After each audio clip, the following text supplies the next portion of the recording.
बिस्मिल्लाहिर्रहमानिर्रहीम अल्हम्दुलिल्लाहि रब्बिल आलमीन वल आक़िबतु लिल मुत्तक़ीन वस्सलातु वस्सलामु अला सय्यिदिल अंबिया'i वल मुरसलीन सय्यिदिना व मौलाना मुहम्मदिन व अला आलिहि व अस्हाबिहि अजमाईन अम्मा बअद फ़क़द क़ाल अल्लाहु तबारक व तआला फ़िल क़ुरआनिल मजीद अऊज़ु बिल्लाहि मिनश शैतानिर रजीम बिस्मिल्लाहिर रहमानिर रहीम फ़लम्मा अस्लमा वतल्लहु लिलजबीन वनादैनाहु अन या इब्राहीम क़द सद्दक़्ता रुया इन्ना कज़ालिका नज़्ज़िल मुहसिनीन वक़ाल नबी सल्लल्लाहु अलैहि वसल्लम अन अनस रज़ियल्लाहु तआला अन्हु क़ाल क़दिम नबी सल्लल्लाहु अलैहि वसल्लम अल मदीना इला आखिरिल हदीस औ कमा क़ाल अलैहि सलातु वस्सलाम। मेरे मोहतरम बुज़ुर्गों और अज़ीज़ साथियों, ज़िलहिज्जा का पहला अशरा चल रहा है और चंद अय्याम के बाद ईद उल अज़हा हमारे सामने है। ईद उल अज़हा के अंदर जो फ़रीज़ा ऐद होता है वो क़ुरबानी का है। क़ुरबानी किसके ऊपर वाजिब है? हर साहिब निसाब शख्स के ऊपर क़ुरबानी वाजिब है। साहिब निसाब कौन है? साहिब निसाब क़ुरबानी के सिलसिले में ऐसा शख्स है जिसके पास अपनी ज़रूरियात असलिया से ज़ायद 600 साढ़े 12 ग्राम चांदी की कीमत का असासा मौजूद है। चाहे वो असासा सोने चांदी की सूरत में हो, ज़ेवर की सूरत में हो, माल तिजारत की सूरत में हो, ज़मीन जायदाद की सूरत में हो, किसी भी सूरत के अंदर हो, अगर उसकी कीमत 600 साढ़े 12 ग्राम चांदी की कीमत के बराबर पहुंच जाती है, जो मौजूदा बाज़ार की कीमत के एतबार से तकरीबन 45,000 रुपये बनते हैं, तो फिर ऐसे शख्स के ऊपर क़ुरबानी वाजिब है। और हर उस शख्स के ऊपर वाजिब है जो इतने का माल का मालिक हो। लिहाजा दो चीज़ें बिल्कुल वाज़ेह हैं। एक तो साहिब निसाब पर क़ुरबानी वाजिब है, सुन्नत नहीं है। दूसरे, हर उस शख्स के लिए के ऊपर क़ुरबानी वाजिब है जो साहिब निसाब हो। अल्लाह के नबी सल्लल्लाहु अलैहि वसल्लम ने इरशाद फरमाया, मन वजद साअतन अन युज़हिया वलम युज़हि फ़ला यक़रबन्न मुसल्लाना। जो शख्स वसाअत रखे और उसके बावजूद क़ुरबानी न करे तो ऐसा शख्स हमारी ईदगाह के करीब भी ना आए। ये वईद इस बात की दलील है कि क़ुरबानी वाजिब है। दूसरे, यहाँ कहा गया जो वसाअत रखे। वसाअत किसको कहते हैं? शरीयत की इस्तिलाह में वसाअत निसाब को कहते हैं। लिहाजा जो साहिब निसाब होगा उसके ऊपर क़ुरबानी वाजिब होगी। एक दूसरी रिवायत के अंदर नबी अलैहिस्सलाम ने इरशाद फरमाया, जिस शख्स ने नमाज से पहले अपनी क़ुरबानी कर ली, ऐसा शख्स अपनी क़ुरबानी को लौटा ले, दोबारा क़ुरबानी करे। अगर क़ुरबानी करना सुन्नत होता, वाजिब न होता, तो फिर लौटाने की कोई ज़रूरत नहीं थी।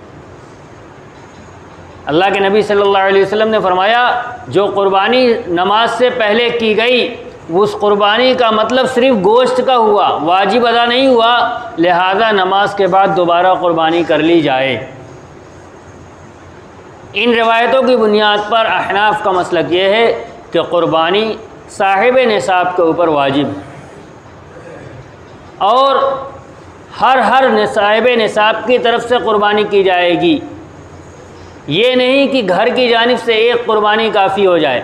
हज़रत अबू अय्यूब अंसारी रज़ियल्लाहु ताला अन्हु की रिवायत, जिसके अंदर उन्होंने इरशाद फरमाया है कि आदमी अपने और अपने घर वालों की तरफ से एक क़ुरबानी की अर्ज़ करता था। उसका मतलब ये नहीं है कि चाहे जितना वजूब हो जाए क़ुरबानी एक होती थी।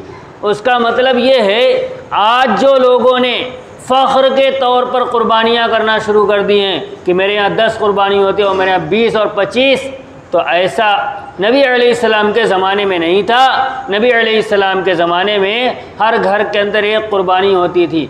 उसकी वजह यह नहीं थी कि एक क़ुरबानी पूरे घर की तरफ से काफ़ी हो जाती थी, उसकी वजह यह थी कि पूरे घर के अंदर एक ही साहिब निसाब शख्स ही होता था, लिहाजा उसकी क़ुरबानी की जाती थी। वरना उनके यहाँ बकरा ज़बह करना वैसे ही था, जैसे मैंने पीछे भी अर्ज़ किया था, ऐसे ही था जैसे हमारे यहाँ कहा जाता है आइए कप चाय पी लीजिए। बकरा ज़बह करना उनके यहाँ वो बड़ी बात नहीं थी, लेकिन फ़ख्र के तौर पर यह काम नहीं किया करते थे। 10 कर सकते थे लेकिन उसके बावजूद एक ही करते थे, क्योंकि फ़ख्र व मुबाहात के ज़रिए से सवाब ज़ाया हो जाता है। चुनांचे एक जानवर एक वाजिब की तरफ से अदा किया जाएगा, इसी तरह जो बड़ा जानवर है, भैंस है, गाय है, ऊँट है, इनकी क़ुरबानियों, इनके अंदर 7 आदमियों की जानिब से एक जानवर काफ़ी हो जाएगा, यानी 7 वाजिब की तरफ से काफ़ी होगा। अगर ये मतलब ये लिया जाए कि एक जानवर एक घर की तरफ से काफ़ी होता है, तो फिर ये गाय और भैंस भी एक ही घर की तरफ से काफ़ी होगी। हालांकि ये 7 क़ुरबानियों का एवज़ है, इस पर सबका हर एक मुत्तफ़िक़ है। और नबी अलैहिस्सलाम ने भी जो रिवायत पेश की जाती है कि नबी अलैहिस्सलाम ने अपनी जानिब से और पूरी उम्मत की जानिब से क़ुरबानी की है, आपने 2 क़ुरबानियाँ की थी। ज़बह बिकबशैन अमलहैन, तस्नीये के सीग़े के साथ आया है कि आपने 2 क़ुरबानियाँ की थी, एक अपनी जानिब से यानी वजूब के तौर पर, और फिर वाजिब के बाद आपने एक नफली क़ुरबानी की थी जिसके सवाब के अंदर सबको शरीक कर लिया था। लिहाजा नफली क़ुरबानी के अंदर दूसरे को सवाब के लिए तौर पर शरीक कर लिया जाए तो इसमें कोई हर्ज नहीं है, लेकिन वाजिब हर फ़र्द का अलग अलग अदा किया जाएगा। फिर यह क़ुरबानी कब तक की जाएगी? क़ुरबानी 3 दिन की जाएगी। ईदुल अज़हा यानी 10वीं ज़िलहिज्जा के दिन और उसके बाद 2 दिन। हज़रत अनस रज़ियल्लाहु ताला अन्हु और अब्दुल्लाह इब्न उमर रज़ियल्लाहु ताला अन्हुमा, इन दोनों की रिवायत मौजूद है। अल-अज़हा यौमान बअदल अज़हा का क़ुरबानी का दिन 2 दिन है क़ुरबानी के दिन के बाद, यानी ईदुल अज़हा के दिन के बाद 2 दिन और है। और जो रिवायत नबी अलैहिस्सलाम की मशहूर रिवायत है कि नबी अलैहिस्सलाम ने ईदुल अज़हा के खुतबे के अंदर इरशाद फरमाया कि तुम में से किसी शख्स के लिए, आपने फरमाया ला यस्बहन्ना अहदुकुम, कि आपने फरमाया कि तीसरे दिन की सुबह तुम में से कोई शख्स इस हालत में न करे कि उसके घर के अंदर एक दाना या एक बोटी की भी गोश्त की हो। आपने लशैअम मिन लहमिल उज़हिया, क़ुरबानी का गोश्त का कोई हिस्सा भी तीसरे दिन की सुबह उसके पास नहीं होना चाहिए। ये बात आपने कब कही थी? ये बात आपने कही ईदुल अज़हा के खुतबे के अंदर, यानी 10वीं ज़िलहिज्जा। पहले दिन, अगले दिन की सुबह जो होगी वो 11वीं ज़िलहिज्जा होगी, दूसरे दिन की सुबह वो 12वीं ज़िलहिज्जा होगी, और तीसरे दिन की सुबह जो होगी वो 13वीं ज़िलहिज्जा होगी, यानी क़ुरबानी का चौथा दिन जो कहा जाता है वो। आप नबी अलैहिस्सलाम इरशाद फरमा रहे हैं कि उस दिन क़ुरबानी का एक बोटी भी तुम्हारे पास नहीं होनी चाहिए क़ुरबानी की। अगर उस दिन क़ुरबानी जायज़ होगी तो पूरा बकरा रहेगा। पता चला कि तीसरे दिन क़ुरबानी ख़त्म करके गोश्त भी ख़त्म हो जाना चाहिए। इसी को बुनियाद बनाकर हज़रत इमाम अहमद इब्न हम्बल रहमतुल्लाह अलैह ने फरमाया है कि यह रिवायत इस बात में सरीह है कि चौथे दिन क़ुरबानी नहीं की जाएगी। और 2 रिवायत मैंने पहले ही सुना दी, हज़रत अनस रज़ियल्लाहु ताला, अब्दुल्लाह इब्न उमर रज़ियल्लाहु ताला अन्हुमा की कि अल-अज़हा यौमान बअदल अज़हा, के क़ुरबानी का दिन ईदुल अज़हा के बाद 2 दिन है।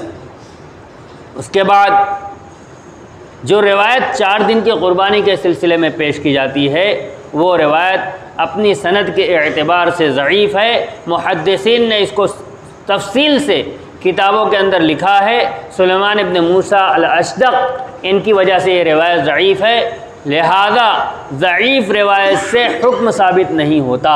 मैंने पीछे कहा था ज़ईफ़ रिवायत से फ़ज़ाइल साबित होते हैं, फ़ज़ाइल में ज़ईफ़ रिवायत का एतबार किया जाता है, लेकिन कोई हुक्म कि ये चीज़ वाजिब अदा हो जाएगा, चौथे दिन क़ुरबानी करने से क़ुरबानी का वजूब अदा हो जाएगा, ये फ़जीलत नहीं है, ये हुक्म है।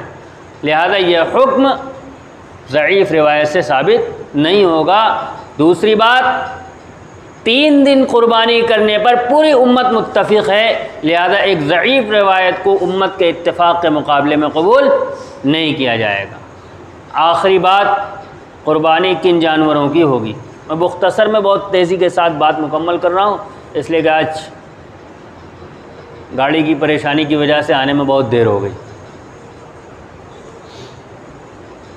कुर्बानी जिस तरह बकरे की, दुम्बे की, गाय की हो सकती है, उसी तरह भैंस की भी कुर्बानी हो सकती है।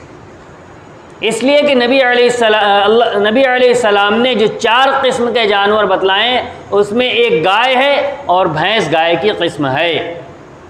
लिहाजा बकरा चाहे जितनी किस्म का आ जाए, हर एक की कुर्बानी दुरुस्त है। भेड़ जितनी किस्म की आ जाए, हर किस्म की कुर्बानी दुरुस्त है। गाय जितनी किस्म की आ जाएगी, हर एक की कुर्बानी दुरुस्त होगी। और भैंस के सिलसिले में लुगत के अंदर और दूसरी जगहों पर यह बात बिल्कुल वाज़ेह तौर पर लिखी है, नौउम मिनल बकर, ये गाय की एक किस्म है। जब गाय की किस्म है तो इसकी कुर्बानी भी वैसे ही दुरुस्त होगी जैसे गाय की कुर्बानी दुरुस्त है। और ये इख्तिलाफ कि भैंस की कुर्बानी दुरुस्त नहीं है, ये मौजूदा दौर का पैदा किया हुआ है। आज से 100 साल पीछे चले जाइए, बल्कि 50 साल पीछे चले जाइए, तो उम्मत में इस बात के ऊपर कोई इख्तिलाफ मौजूद नहीं है। मैं इस वक्त हवाले पेश नहीं कर रहा हूँ, वरना वो हज़रात जो आज इस बात के ऊपर फितना खड़े किए हुए रहते हैं कि भैंस की कुर्बानी दुरुस्त नहीं है, उनके अपने उलमा ने अपनी किताबों के अंदर आज से 50 साल पहले दलाइल के साथ इस बात को साबित किया है कि भैंस की कुर्बानी दुरुस्त है।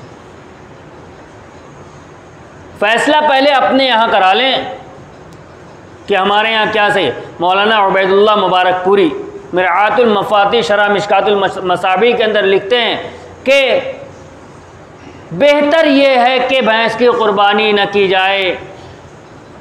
आप ये बताओ ना कि जायज़ है कि नाजायज़। नाजायज़ होने पर इत्तेफाक नहीं करा पाए तो आखिर में जाते जाते एक तो शोशा हल्का सा लिख के चले गए कि मेरे हिसाब से बेहतर यह है कि कुर्बानी न की जाए। मसला चल रहा है कि जायज़ है कि नाजायज़, तो फैसला सुना के जाइए कि जायज़ है कि नाजायज़।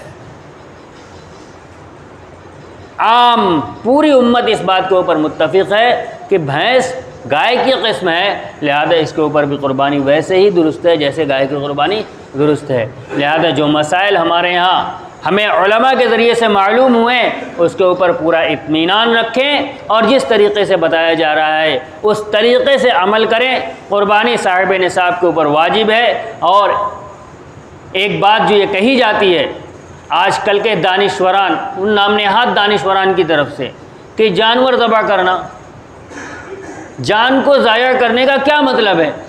गरीब की मदद कर दी जाए अगर इन्हीं पैसों से, कितना बड़ा काम हो जाए। तो ये बात जहन में रखनी चाहिए कि ईद उल अज़हा के दिन अल्लाह तबारक व तआला के नज़दीक सबसे महबूब अमल कुर्बानी का खून बहाना है।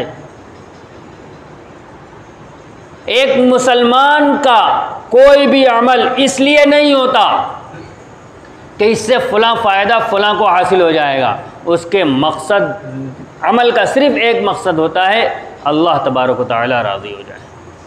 इस दिन अल्लाह तबारक व तआला सिर्फ़ इस अमल से कुर्बानी से राज़ी होता है, सबसे ज़्यादा इसी अमल से राज़ी होता है। लिहाजा आज यही अमल किया जाएगा, इसके अलावा कोई भी अमल किया जाएगा ये सवाब हासिल नहीं हो सकता।